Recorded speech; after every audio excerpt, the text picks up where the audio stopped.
Memphis, Brendan Martin in Ocala, Florida, Marion County. It is going to be an awesome day. We've got Tom Cruise, Coach Ellis Johnson, Coach Pete Cordelli, Dave Bartoo just told me he's out on special assignment. Wife's birthday. Happy birthday, Miss Bartoo. He'll be back on with us later this week. Happy birthday, Mrs. Numbers. Yes, that's right, Mrs. Numbers. So a lot to cover today. Let's get things in order, though. Take a picture with your cell phone of the QR code. We're live on Twitter, Facebook, and YouTube. And, you know, Twitter's out there. It's where the sports writers, the media, and everybody hangs out. YouTube, Facebook, love them all. And share us and like us. Again, that means more than you know. Follow us on X at Rob Browne _live. We got a lot to cover today. Big weekend. I think the topics, Brendan, I hit it on the head. Today, how many teams can the SEC get in? Can they get 7? That's the lead story in The Athletic, which is a great source. All of you, man, there's a lot of good writing there. It's like a Thanksgiving buffet table. I watched football this weekend a lot. I had Georgia to beat Texas. I thought it'd be 28-24. Really wasn't close. Pete, you made a prediction a few weeks ago that you wouldn't be surprised if Arch Manning isn't at Indiana next year. And you know, we talked about his runner-up school was Georgia. I'm telling you, you look at these Georgia, why is Georgia winning? I really believe it. It's because in an era where people say, you can't coach the kids hard. I'm talking to two hard asses right here. I think they embrace it, and I think they love it. I just know from my own kids telling me that they do. Like tough love. What's going on in the SEC is pretty fascinating, but Georgia may not even play for the SEC championship, but they're playing about as well as anybody in the country, aren't they?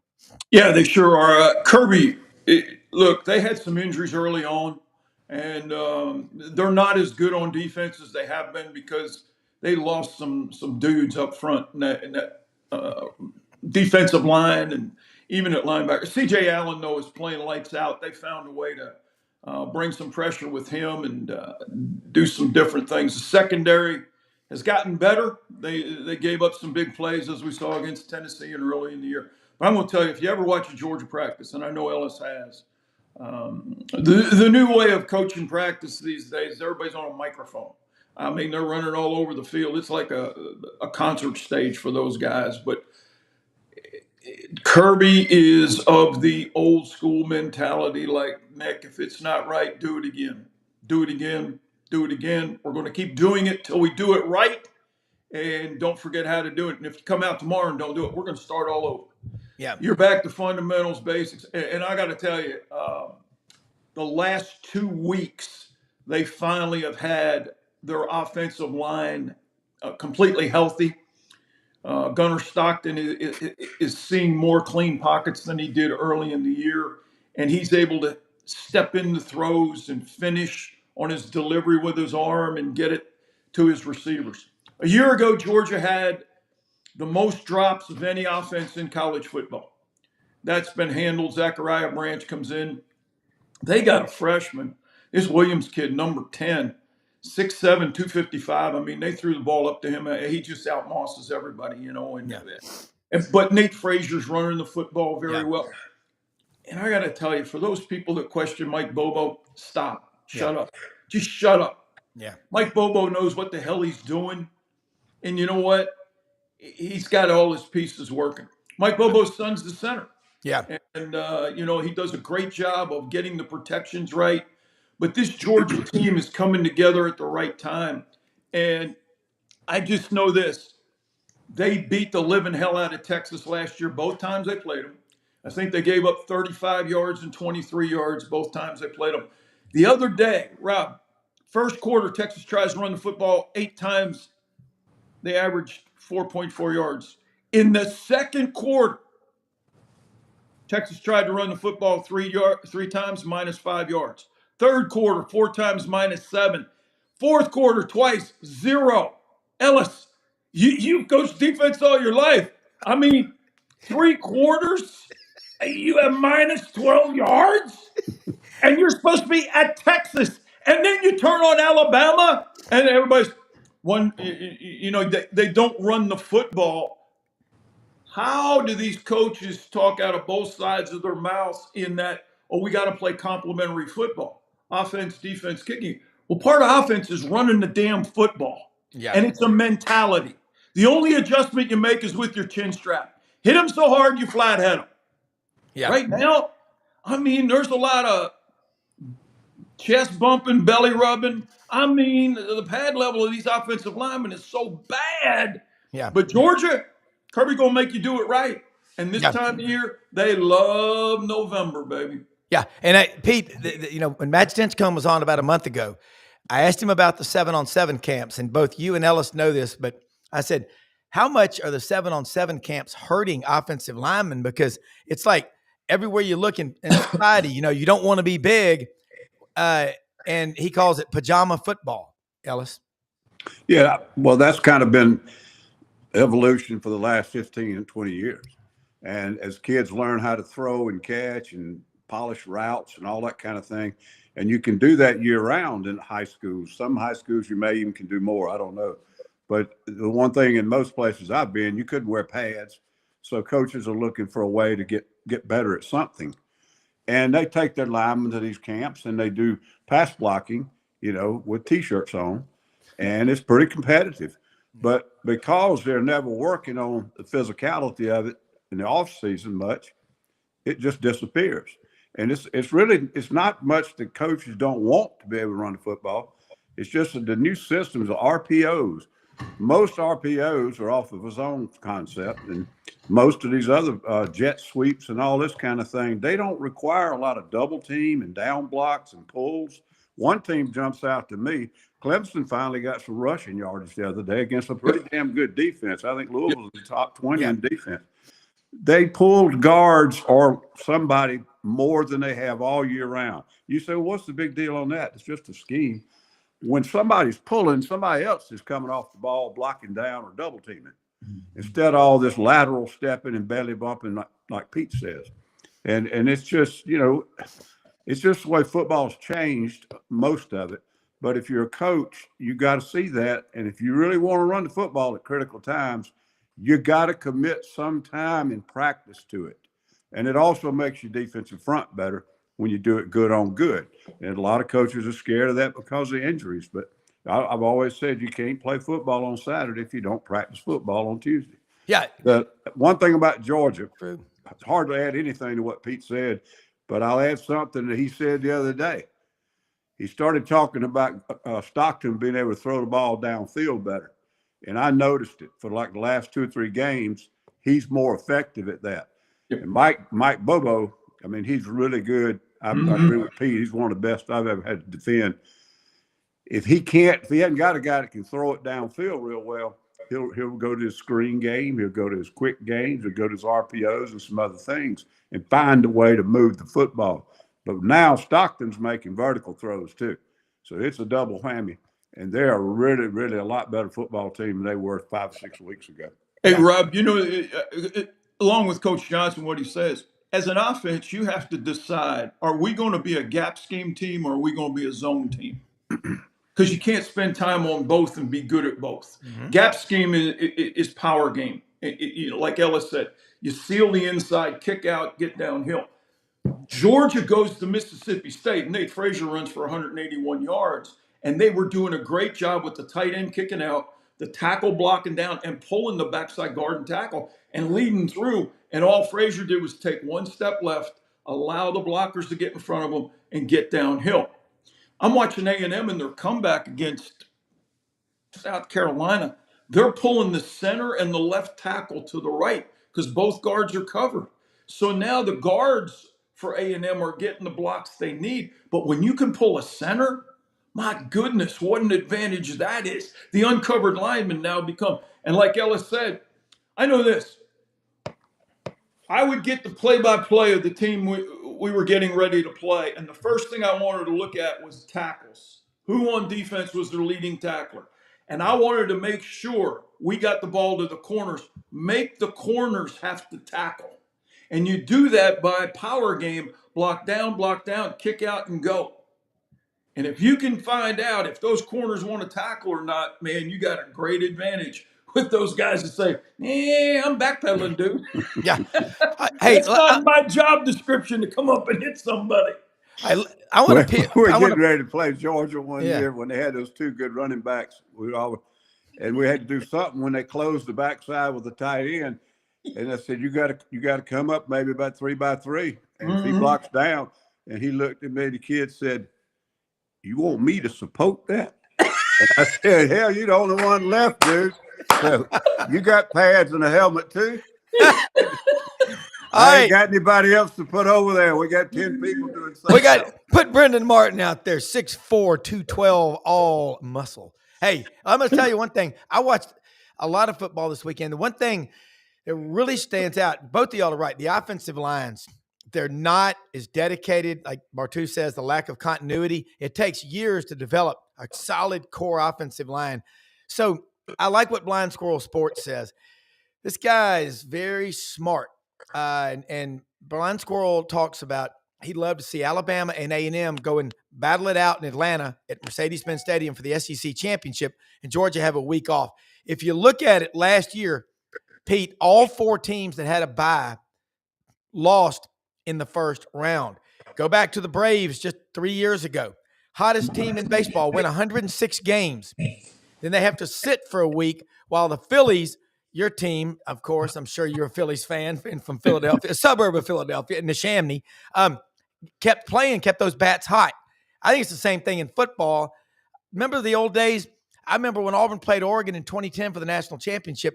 I think they had 37 days from the SEC championship to when they played, and both offenses were high intensity, up tempo. It was a 22-19, field goal, won it at the end for Auburn. Talk about that, Pete. Well, a lot of times you're in a consistency mode, and you're in a mentality that you want to just keep playing, and the players feed off that, and they can see themselves getting better. And all of a sudden, you have an open date, you have a week off, and it breaks the continuity. And some teams can get it back, some others can't. And what you're talking about makes a lot of sense. I mean, I'm not a Phillies fan, and let me tell you why. 1964, all they had to do was win one damn game in the last 10, and they lost all 10. Are you kidding me? You talk about losing continuity and focus. God dang. I'm a Dodger fan. I've always been. There's been a guy who coached for the Dodgers my dad grew up with. The damn Phillies. You kidding me? 1964. All you got to do is win 1 out of 10. Yeah. Man. I guess. No. When you tie that into college football, when you're playing and on a roll, there are sometimes you go, man, I wish we could just keep playing. And Nick calls it rat poison. It's a mindset. You got to get your guys back. I know this, man. When we had an open date and we were playing well, the toughest practices we had all week were Tuesday and Wednesday of that open date. Yeah. And Coach Holt sometimes would go back to what we did in August camp and have 2 days of fundamental technique stations. We'd go to our state. We went back and focused on fundamentals and technique. And but yeah, man, Georgia, they're rolling at the right time. They got everybody healthy, and they've got. Here's the other thing that happened defensively as well. They're playing 4 freshmen right now. They didn't play early in the year, but because they have these games to play these guys in, you're seeing. I mean, that number 10, the outside linebacker. Oh my God, he looks like Carl Banks coming off the edge. And this week against Charlotte, you're going to see a bunch of those younger kids play. Yeah. And this is a great time. Here's why, Rob. You got better competition Tuesday, Wednesday, Thursday on that Georgia practice field than what you're going to get against Charlotte. Yeah. And that's where the competition comes in. But you got to keep those young kids hungry. And I'm going to tell you, I can't wait to watch this Georgia team play Charlotte to see the guys of the future. Yeah. And let me say this. We got a lot of great viewers. And Michael Jordan from Memphis used to go to your camp. He's watching right now. Pete's going to blow. I'm like, hey, I felt that way watching Auburn play all year long. But so I want to ask y'all, Ellis, I love what you said about defense. You're talking about Todd Gurley, probably when you were coaching up. You coached against a lot of great. When you say the two great running backs from Georgia, holy cow, that's kind of like saying, Mount Everest is tall, because they've had so many. Auburn and Georgia, now Alabama running back. But Pete, did you watch or Ellis? Did you watch Florida at Ole Miss Saturday? That game, Florida, you can tell, and Pete pointed it out. But both of y'all, Pete, talk about how hard it is for a guy like DJ Lagway to have missed so much last winter, spring, summer, and he's now kind of getting where he should have been at the beginning of the season. But it's the 11th game of the season, Ellis. Yeah, I think the job that Lane has done with the Chambliss kid, to me, has been the key to their success. Yeah. Yes. And defensively, they haven't been real good this year, but they've been better in the last 3 or 4 weeks. But their offense, that kid coming from a Division II school, and the way he's been able to elevate his play to where he's actually not just keeping them going, he's making big time plays for them. And I think that's been the whole difference in their season. Everything else was sort of in place, and it was what it was. But boy, and that kid, they lost that quarterback, and that kid stepped in. Yeah. They didn't miss a beat, and they also got better. And it's just been really impressive to watch that. Yeah. Ellis, you talk about what Pete's talking about with offensive continuity. The defense, when you have a long gap, if you've got a bye in the first round, what do you do to guard against complacency? Well, the only thing, when you got an open date, if you're beat up, you got to take care of them a little bit. But when you're not, I believe what Pete said. You go back and don't start getting all this game plan and inventing new plays and inventing new schemes. That's coaches are really guilty of that. All coaches. It's just your nature is you're the teacher and you're the coach, and your team needs some help. And it's human nature to try to come up with a new scheme, to help your kids. That's the last damn thing they need. Go back to the fundamentals. Make sure you correct things that you've not been doing well. And you need to be a better football team on Thursday than you were on Monday. And that's the best thing about an open date. But if you're beat up now and you got some guys that have got to play for you for 3 or 4 more weeks, you got to take care of them. Yeah. I'll tell you what, Rob, the most bitching and moaning I ever heard was every Tuesday morning during the season from the offensive staff before Lou would go get a cup of coffee. He watched damn Monday Night Football and he saw these 3 plays and he thinks we can run them. It's like, yeah, he's the head coach. That damn Monday Night Football, I wish somebody would unplug his TV. It's like, nope, he's going to come in. And Tuesday morning, we're sitting in there talking about these 2-3 plays he wants to run. It's like, we don't do that stuff. We've never run that stuff. It's like Ellis says. I want to do. And it's like, Coach, we don't have the guys to do that. The personnel. Well, and I want to say, I'll too. tell you one thing, Pete, I don't know if you would agree with this. Anyhow, later in my career, every Wednesday night or Thursday, when I had any free time, which was always very little, but I would start on the next opponent. Yes. And I had a young GA came in at one time and said, why are you doing it? Doesn't it distract you from this game? I said, I've really started doing it lately in the last several years. It keeps me from trying to put more stuff in. Yes. For this game. Correct. And I've learned, if you just make sure the kids can execute what the heck you got. Dubose used to always say, a great perfect call played poorly is worse than an average call played well. Mm-hmm. And so, quit trying to look for a fix in the scheme. Fix the player and make them better. Ellis, let me ask you another question. Shelf life of a defense, shelf life of an offense. I used to love Joe Lee Dunn because I didn't wear socks when I went to college, and he didn't wear socks either. I loved his style. A shelf life of a defense is what, maybe 3 years before people figure you out? Right now. I'm not wearing socks right now. I'm sockless. I am wearing socks. Before that, I'm offended that you would even say that that's even a thing.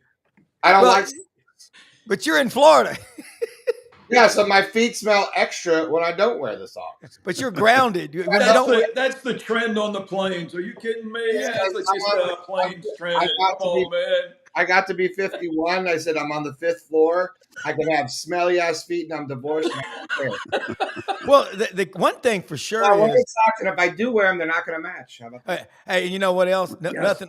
Nothing looks better with a suit than a pair of white socks. Ask Michael Jordan. He loves them. All right. So, Ellis, talk about shelf life of a defense in today's world. Is it 3 years or is it even that long?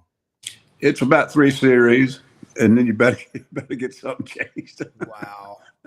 No, I mean, I understand the question you're asking. Yeah. But I've never looked at it that way. When we morphed into something a little different, it was because of what we had as far as our talent. We play into the strength of our kids and doing what they can do. I mean, you can't come up with something that nobody's ever seen. You can come up with a wrinkle, for a game, and it gives them a little trouble, but doesn't. If they're a good football team, it doesn't cause them much trouble for long. You end up winning by the timing. I used to say it's not, as a coordinator, it's not what you call, it's when you call it. Yeah. And you really have to study the flow of the game and get in the head of the guy that's play caller you're going to be calling against. And that's when you pull the trigger on certain things, and you do it by percentage. I mean, if it's a good time to try to do this, don't do it because it looked great when the Jets beat the hell out of the Browns. Don't copy that blitz off of TV and start running it thinking it's going to work for you. Yeah. Speaking of Monday Night Football. Hey, Rob, can I say something? Yeah. To go along with Ellis, when he said it's 3 series, in today's game, remember they have iPads on the sideline. Exactly. We didn't have that. Yeah. We didn't have that technology. We had whiteboards, and so now you're talking to an offensive lineman. Let's say you're talking to the left tackle, but we've run to the right. Mm-hmm. Well, what did you see? And it's like, that guy's the furthest guy away from the point of attack. Yeah. He getting hit in the head and he's getting knocked to the ground. He didn't see nothing. Yeah. Well, I want to say this about Monday night. So now you get this iPad and you're going, oh my God, there it is in real time. Yeah. Hey, here's how we adjust. We didn't have that. Ellis and I didn't have that advantage when we were coaching. That's why halftime adjustments were so important.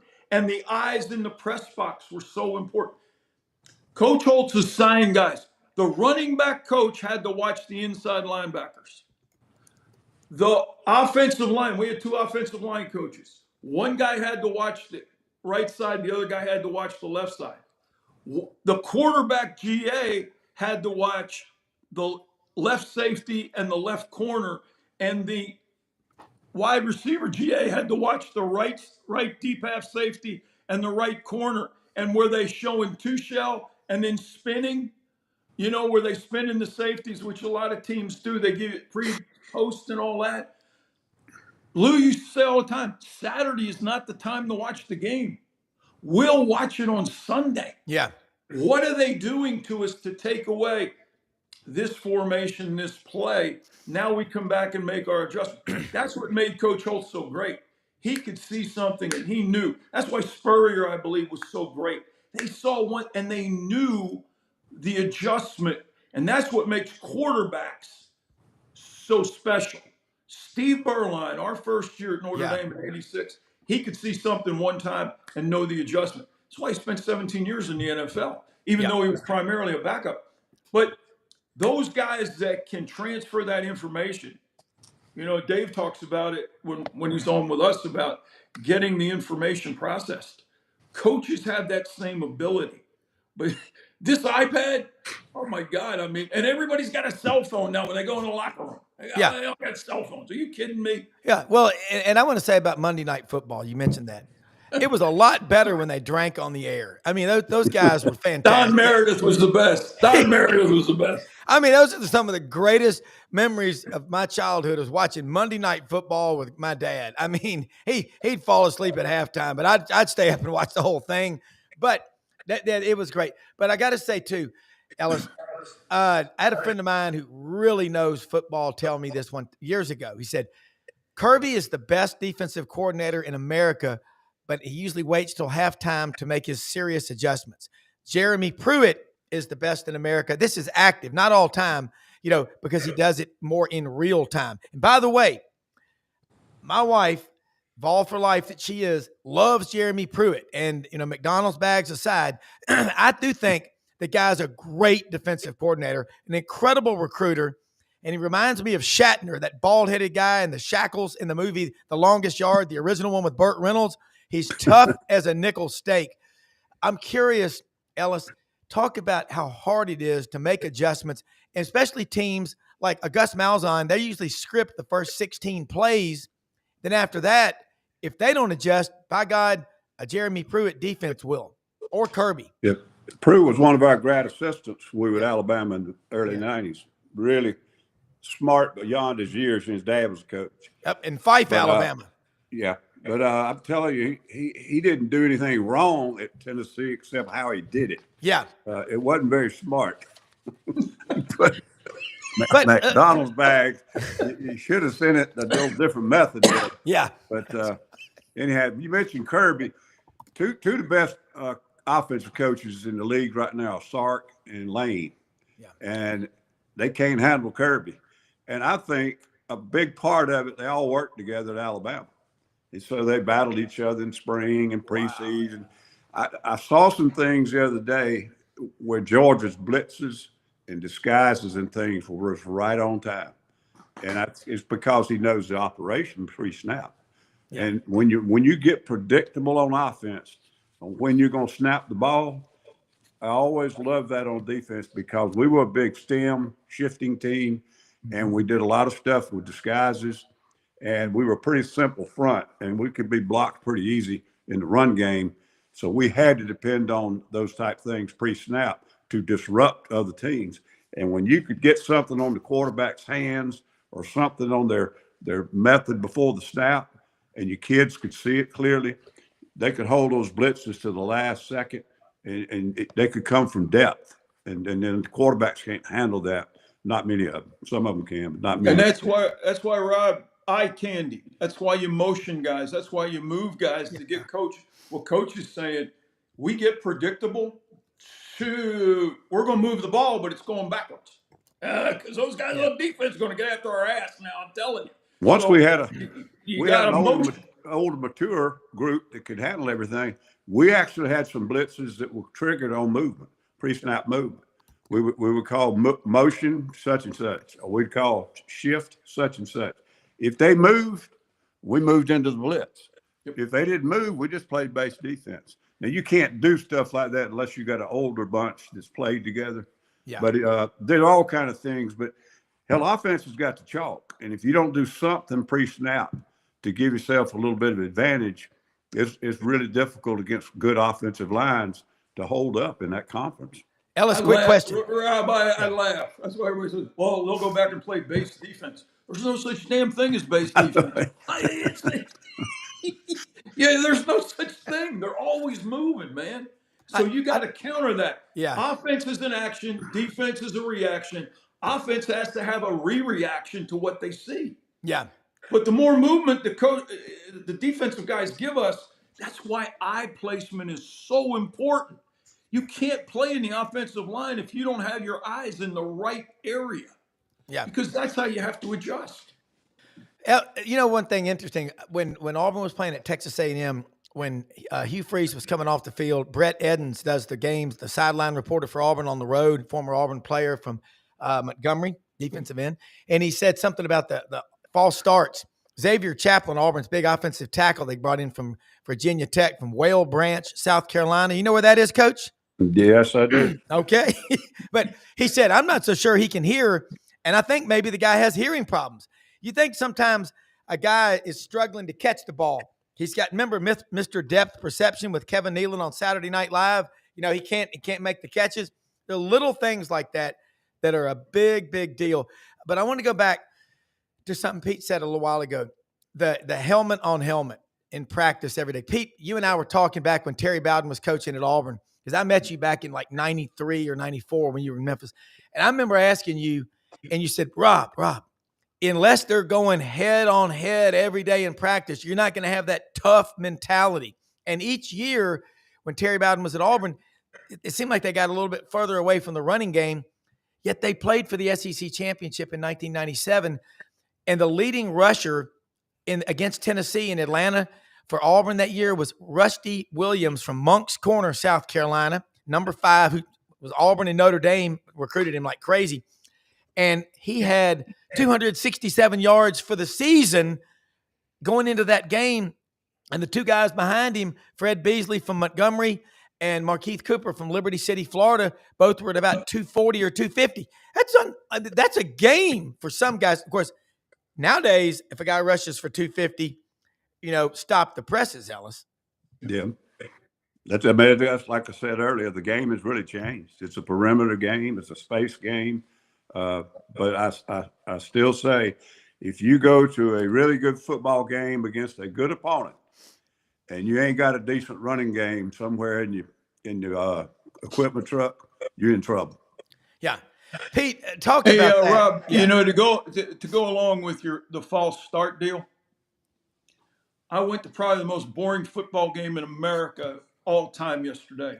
Damn Tennessee Titans against the Houston Texans. I would have rather watched paint dry. J.C. Latham, the right tackle, number 55 for the Titans, had five false start penalties. Woo! You know who he was going against? Will Anderson. Yep. And guess what? They were teammates That at goes Alabama. back to their Alabama days. And let Yep. me tell you, J.C. Latham looks so bad. I mean, come on, dude. Five. You know what? Had nothing to do with the cadence. Had everything to do with the mentality. Yep. He was scared to death of his guy. And guess what? Will Anderson's living rent-free in that boy's head right now. Will Anderson from just south of Atlanta, right around Macon, Georgia, hell of a player, had like 5 older sisters. That's why he's so tough. I got 2 older sisters. As Coach Dye said, when you got 2 older brothers, you don't win at anything, but you learn how to fight. and he had some older sisters too. All right, let's get this. Ellis, can the SEC get 7 teams in? Greg Sankey was asked that question. He's always asked that question. But Frank Duffy brought it up on Friday on our Friday roundtable. And he also brought it up on Goal to Go, his great podcast on this channel that covers LSU on Fridays, right after this show.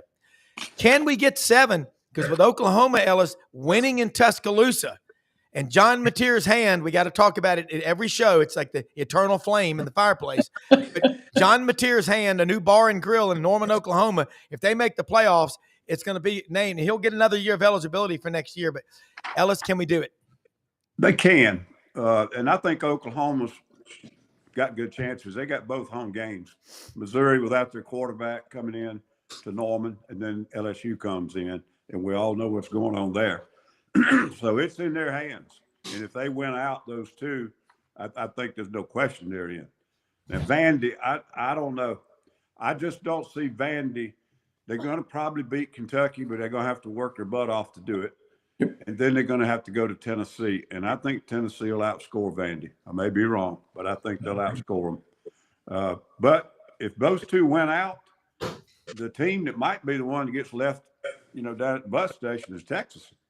And that game against A&M at the end there is going to be so important for the whole picture. But it's possible, Rob. I mean, there are really 8 teams right now mathematically, who are knocking on the door. But there's still some critical matchups. We're not totally out of the thing. There are not as many big-time matchups each week as it was 4 or 5 weeks ago. But there's still some that are going to make a big difference in that picture and in that question you're asking. I'd be surprised if they get that many in. And I still think human nature's involved in it too. Pete? Well, the other thing is the ACC is so bad. This talk about possibly the ACC not getting a team in. I don't know. They have to take one, don't they? They got to get one, which so that means that the at-large is in the ACC. And if Georgia Tech beats Pitt, they're in the ACC championship game this weekend. BYU, Texas Tech, obviously playing lights out, in the Big 12. If they only get one, the SEC has so many other chances. Notre Dame's in. Ole Miss is in. Wesley Walls, the former great tight end there, is on the college football playoff committee. He will This is why I hate committees, but the personal. I like the old BCS formula. You got the computer, put it in there, let the computer do it. And you know what? We don't have all this controversy and these human biases and different things like that. Totally But agree. I just gotta believe that A&M's in, Georgia's in. I think A&M and Georgia are going to play in the SEC championship game. I think Alabama's going to lose to Auburn in the Iron Bowl because of Auburn's defense. Yeah. When you limit Alabama to 80 yards rushing on 33 carries, that's 2.4 yards. And the way that they come off the edge, and look, you guys have been a part of that Iron Bowl, and crazy things happen. But what you said earlier, Rob, it would help Georgia. No, I don't. Excuse me, I'm wrong. It would not help Georgia to have the open date. I think they need to play in the championship game and go on. Ole Miss is in. Alabama, they lose to Auburn. I don't know. Texas loses to A&M. I don't know. And that's where what Ellis said. If Vanderbilt wins out, that's going to be interesting. That's going to be really interesting. Well, the reason why, here's interesting. Y'all said that y'all were saying that the ACC has to have a team in. It's not anymore. I believe the ruling is you take the 4 highest ranked conference champions. It's not the Power 4 conference champions. So I'm pretty certain of that. And another thing about this, one of y'all talked about Kiffin, Kirby, and Sark were all together at Alabama. And that's a big statement. And it means everything that's going on right now in college football. So looking and the University of the Permian Basin, which is where 4.2 million barrels of oil per day come out, is Texas Tech. Guns up, Red Raiders. That is the University of the Permian Basin. And Cody Campbell sold his oil company for $4.5 billion. That's a lot of money. That's real money. And he is putting a lot of it into Texas. I've got a Texas Tech guest coming on here soon because, we can't live in an echo chamber. We're SEC, but we talk about these other conferences in the big picture. Ellis, how good is this defense at the University of the Permian Basin, otherwise known as Texas Tech, which, by the way, if you want to follow the money trail, you want to know why Texas Tech has a lot of money. Florida's got a lot of money. Auburn, Georgia Tech, these Texas A&M, over 20,000 students studying engineering at Texas A&M alone. But let's talk about that Texas Tech defense because it is a collection of guys from all over the planet. They're in the top 3 and stuff like stop rate, other total defense, scoring defense. Texas Tech's up in the top 3 in just about anything you pull out. And the Big 12 is not considered one of the big time conferences, but they've always been known for offense. Yeah. And these guys are a totally different character in that conference. When you shut out BYU, I think BYU is a heck of a football team this year. And they're tough too. Yeah. And so when you put a goose egg on them, I thought that was pretty impressive. And I think Texas Tech's defense can play with anybody in the country. Yeah. Pete. Gary Darnell was a very close friend of mine. Gary and I were at Notre Dame together, and then he went to Western Michigan as a head coach. I went up and coached running backs for him for 2 years, and he said when he was at Texas as a defensive coordinator, when Makovic was the head coach, he said, everybody talks about the field being 53 1/3 yards wide, and they said, don't worry about that other third. He said, in this league, that damn third gets you because those boys get that 1 foot down. And he said, they make those high ball catches. He said, we're defending 54 yards of that field. He said, because some of these officials can't even see. Yeah. By the way, last night we had the fire going. We were watching Landman, episode number 1 with Billy Bob Thornton. Hell yeah. Now, I'm just going to go out on a limb and saying, by the way, he looked in that movie Sling Blade. He must have gotten some hair plugs or something. He's different looking, but I'm just saying that coffee makes me nervous. Mm-hmm. Sling Blade's one of the greatest movies of all time. And admit it, guys. We all know people like Carl. I'm in Parkin, Arkansas. I can find you a lot of Carls right around here. Mm-hmm. I think the fact that you're referring to Billy Bob Thornton as Carl and Slingbait still, and surprised by his look is far more surprising to me that we're referencing him right now, because he is literally like married Angelina Jolie, divorced her, has gone on and had this massive career, but he's still Carl. Yeah, I have no idea who y'all talking about. Is he still messing around with Halle Berry? Oh God, no! But the thing is, whole like trending topic cultural stuff for my friends here, because you guys are Halle Berry, huh? But hey, here's what's funny. Hey, my wife used to write the insurance for Eartha Kitt. Remember who she was the original Batwoman. Yes, you know who that is, bro. Yeah, she lived in Atlanta. Well, Pete and I do, and Ellis. Rob, but you're like your age times 100. I don't know. Rob is like, I'm gonna have to start preparing better. I don't even know who these people are y'all talking about. Well, I haven't watched a TV show in 30 years. Right. But it's a bunch of fruits and nuts. Hey, Ellis, my youngest son's 25, and my first wife calls him a time traveler. I mean, he doesn't think there's any good music made past the 70s. But anyway, guys, let's look at it. We got 7 teams into the college football playoff. Would absolutely cause an explosion among the other conferences. I want to go back to something Lane Kiffin said, Pete, before the season. Okay. This is how I feel. If you got 12, do it 12. You got 16, just 1 through 16, straight seed them, the best teams. To hell with these conference automatic lock-ins and everything.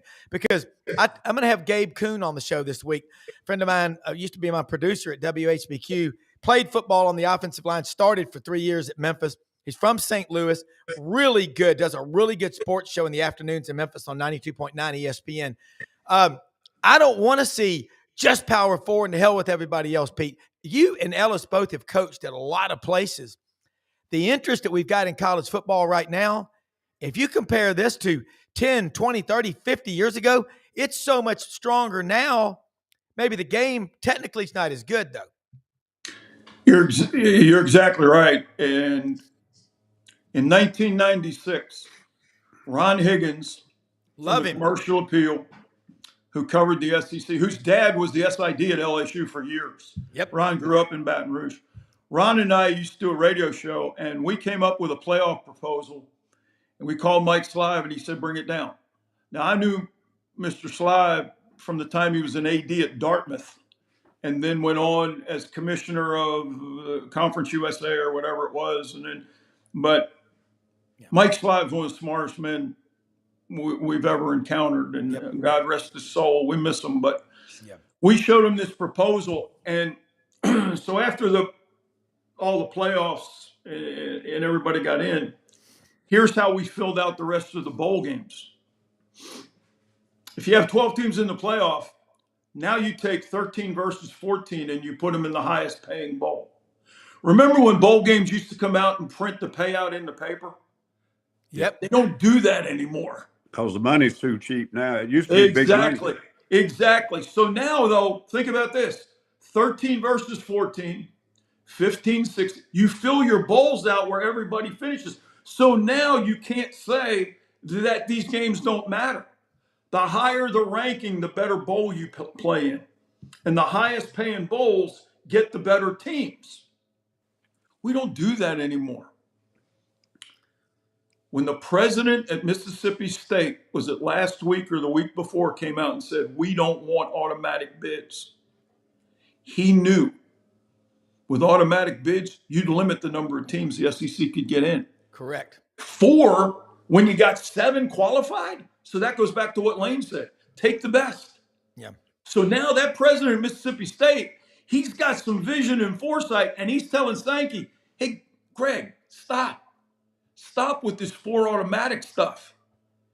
The ACC is down. This conference down. We don't really have a group of 5 team that's just out there mashing everybody. James Madison and North Texas are the 2 that jump out at you after Memphis got beat. South Florida got beat. That opens up more opportunities for the SEC.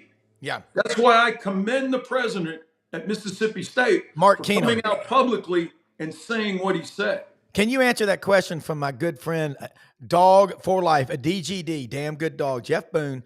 Grew up in the mean streets of Athens, Georgia. He's in my hunting club. I love this guy. But he says, but do you do the best 16 as ranked before conference championships? Otherwise, Notre Dame gets a break again. Oh, you should have heard the debate over at the farm this weekend with Michael Jordan and me and Boone going off about Notre Dame. Blah, blah, blah. I'm like going, hey, the church, it's Notre Dame, Pete, or as they got the best 2 running backs in the country. Jeremiah Love should win the national championship. Yeah. It's easy when you guys. It's not Mendoza and this guy. Oh, wait. Cheaters, join a conference. Cheaters. I can't do it. We're not joining a conference. That's the worst thing Notre Dame can do. With the rest of the kids in the playground, please join a conference, and then we can have a. Just get Florida better. Hey, just get your Gators better, will you? I am. Don't worry. We're going to bring Lane Kiffin home. It's all going to be done. When's that happening? Don't worry. After the Egg Bowl, everything will be good. After the Egg Bowl, they got an open date, and then they play the Egg Bowl. We're going to wait 2 more weeks with bated breath so Lane can get on there and give his Tony Robbins damn quotes out there. Tony Robbins has become his mentor. Oh, you got to look within, and you got to do what's right. Hey, Lane, shut up and just play and coach. He did, and they're winning, and they're playing well. What I'm saying, you talk about a cupcake schedule. You talk about a cupcake schedule. What? Okay, let me ask you a question. The Citadel. Why not go? The Citadel. Why not go there as a coach as your next step? Either one of you. I'll talk. Why would you not, if you're Lane Kiffin, take this next logical step in your process of your career? Totally different question. I'd go there in a heartbeat. That's the best job available right now, I think. Florida? Right. Yeah. Oh, yeah. I mean, how can you say no, Coach Ellis? I don't know. You got to do your homework on the administration. That's one thing. But I think they're in pretty good line. But I'm gonna tell you now, the AD, I mean, he's had about 3 mistakes. Now he's on his 3rd strike, and he could be on the short life. But Florida is a great job. But I'm gonna tell you this thing about recruiting bases, demographically, and all that. That's not as big a deal as it used to be, because you're getting half of your classes out of the portal. Right. So I don't think that's that big of a deal. Money's a big deal. Conference is a big deal. There's a lot of things, but he's got it pretty good right now. And before he steps into another situation, he better make sure it's not something like an LSU where you don't know who in the hell's running the place every other day. Well, Brendan, you know this as well. The one thing Lane will do, he'll have a great quarterback there, which has been the downfall. They haven't had a quality quarterback in a while. And I just got to believe that when Lane came out and said, kids want to know championships, Heisman, this and that, national championships. Obviously, Florida's so much further ahead than Ole Miss. But I've had a couple Ole Miss people tell me money's not the issue here. We'll match. So the guy who's the X factor in all this is Jimmy Sexton, his agent. It's whatever Sexton does, and I think that's what Lane will do. Yeah. Well, here's the question. Yeah. I'll be at the Touchdown Club tonight with Marcus Freeman's agent's father. I always talk to him there. And, Clint Dowdle is his agent. Everybody knows that. I think Marcus is a hell of a coach. Yep. From Southeast Ohio. I love Lauren Meadows. Lauren and I, he does a show on this channel Tuesday nights, The Lowdown with Lauren Meadows. God, Lauren has a high football IQ. And he's known Marcus since young days, okay? Marcus played at Ohio State, was the leading tackler in 2006 with 15 tackles against Florida. Ohio State against Florida in 2006 when Florida won the national championship. I'll say this just as an observer. Longtime rival of Florida at Auburn. That job is freaking unbelievable. Just got to get everybody, as Urban says, you got to have everybody aligned. And I'm with Pete. I look back, you picked the school, but I'm telling you, don't underestimate how much money Ole Miss has.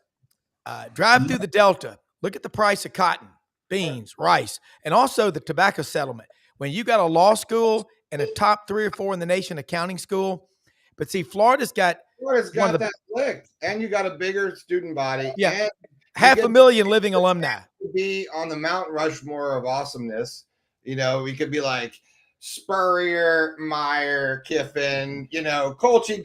I'd say coaching culture matters. You're this is your family. This is your next spot. Well, no, you know what? You're 50 years old and you're having a great season. And next year you may not have such a great season.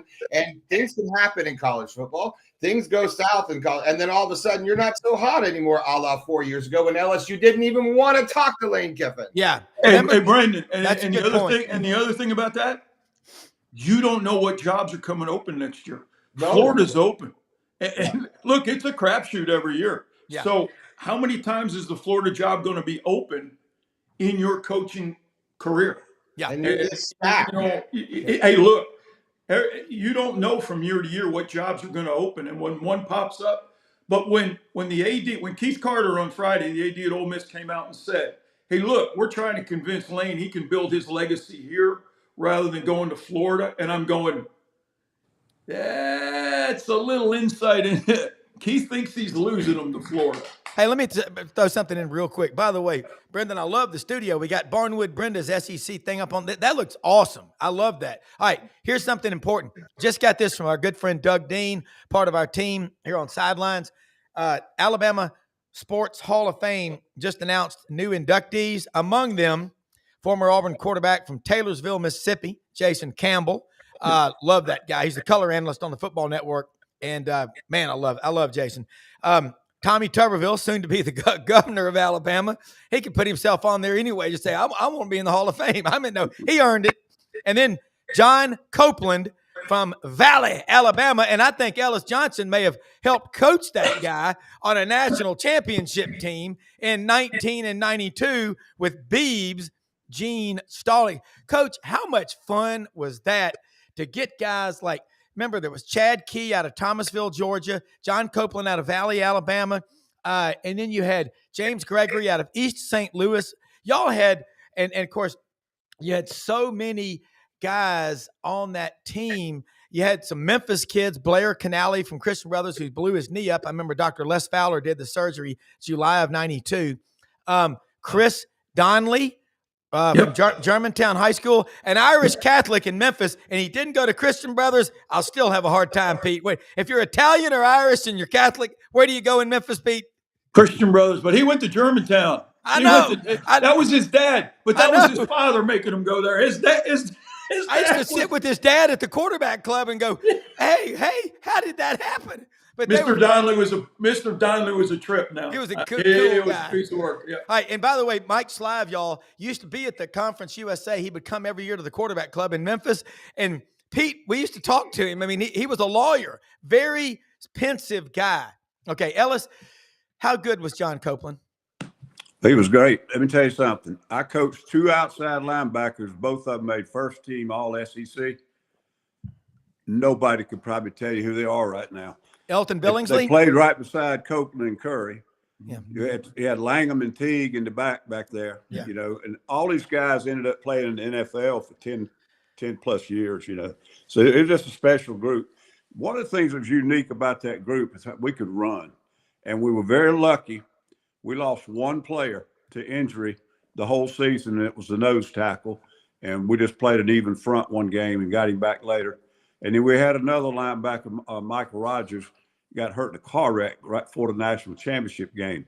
And he couldn't play. And we went to a little scheme where we put a lineman in for a linebacker and changed it to a four front, kind of an odd front anyhow. But it was a unique group. They could have probably played against some of these teams today that are out in space that can run so well. I mean, it was a boy they could run. They were smart players, were tough, weren't extremely big. Yeah. Ellis, in 1994, I was with the Cleveland Browns, and Langham was with us. Yeah, he told me some great stories about you and Beebs. Well, yeah. That's all I'm going to say. Hey, Langham loved you. Now Langham loves you, brother. Hey, Yeah. Langham and I used to talk. And Langham's cousin lives in Memphis and played for us at Memphis State. All right. And Anthony Penchant. And AP would call me every week. Say, Hey, tell my cousin get off his sorry little butt, but he'd use better taste. Said he can play better than that. So I go, hey, AP said, and I said, tell me some more stories about Ellis and Beebs. And oh man, that's all it took. So, well, the Alabama guys at Logan used to bring some of the Alabama guys up to Memphis for different functions and stuff. And that your two outside linebackers, Elton Billingsley, one of them. Nope. No. Okay. I'm trying to think. One of them was from Valley. One of them played with Copeland at Valley. Oh my God! The other one was a Tennessee kid. I am drawing a blank on that. But that's what I'm telling you, man. Those other kids that we had, and these two dudes were first team All SEC now, and nobody knows who they are because those two four techniques battled it out for the Badneric Award. Not the Badneric. What's the D-line award? Nagurski? Yep. You've got the Lombardi and the Outlander Trophy. And the Bednarik Award. D-line trophy. Copeland and Curry were 1 and 2 nationally in that voting. Yeah. But it was Antonio London and from Tennessee, somewhere in Tennessee. Tullahoma, Tennessee. Lemansky Hall was the other one. Lemansky was Lynette, Alabama, wasn't he? Or Valley. Because Copeland and him both came up there from Valley. And Lemansky used to come. Remember the bar satellite feed over there across from Dan West on Poplar, Pete? Yeah. I met Lemansky Hall one night. That dude wasn't he playing for the Titans? Yes. He played for the Titans. He was with the Vikings at one time. Yeah. Lemansky was smart. He never priced himself out of a job. Mm-hmm. He played for 13 years in the NFL, and he was the next to last player drafted. Yeah. It was unbelievable. He did a great job at Clemson coaching too. Yes. Yep. But Antonio, I went by Tullahoma High School, and at the time,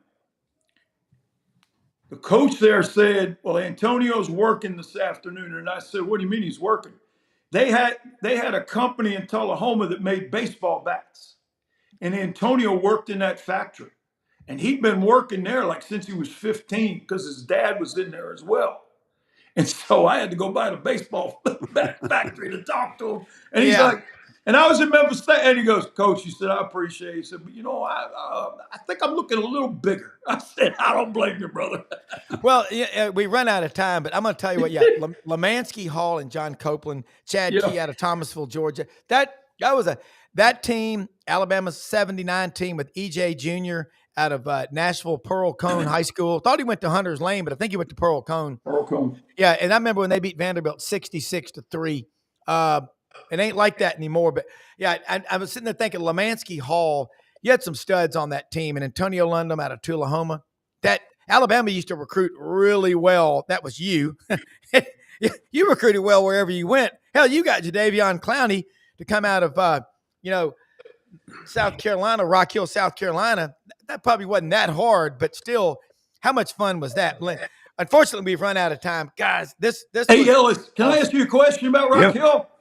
Was Bobby Morrow there when you were recruiting there? I never saw Bobby.